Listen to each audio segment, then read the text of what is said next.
సంగారెడ్డి జిల్లా సదాశివపేటలో 75వ గణతంత్ర దినోత్సవ వేడుకలు ఘనంగా నిర్వహించారు. శుక్రవారం గణతంత్ర దినోత్సవం పురస్కరించుకుని సదాశివపేట పట్టణంలోని పోలీస్ స్టేషన్ ఆవరణలో జాతీయ జెండాను స్థానిక సీఐ నవీన్ కుమార్ ఆవిష్కరించారు. ఈ కార్యక్రమంలో ఎస్ఐలు, ఏఎస్ఐలు, కానిస్టేబుల్ పాల్గొన్నారు.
భారత గణతంత్ర దినోత్సవాన్ని పురస్కరించుకొని మనం సదాశివపేటలో పండగల వేడుకల ఈ గణతంత్ర దినోత్సవాన్ని జరుపుతున్నాం.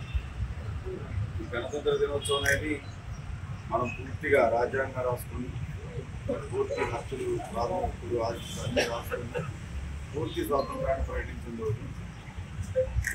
మనకి 1945 స్వేచ్ఛ స్వాతంత్రాలకైతే 26 జనవరి 26 అనేది మనకి పూర్తి హక్కులు వచ్చి మనకంటూ మనం ఒక రాజ్యాంగాన్ని రాసుకొని దాన్ని పూర్తిగా అమల్లో తీసుకొచ్చిన రోజు. కాబట్టి మనము పోలీస్ పరంగా శాంతి భద్రతలు కాపాడే లక్ష్యంలో ఈ నేరస్తులు ఎదుర్కొనే క్రమంలో మనకి ఎన్నో ఆడుకోట్లు జరుగుతుంటాయి. అయినప్పటికీ ఎట్టి వదిలి చాలామంది అమరవీరులు అయినారు కూడా.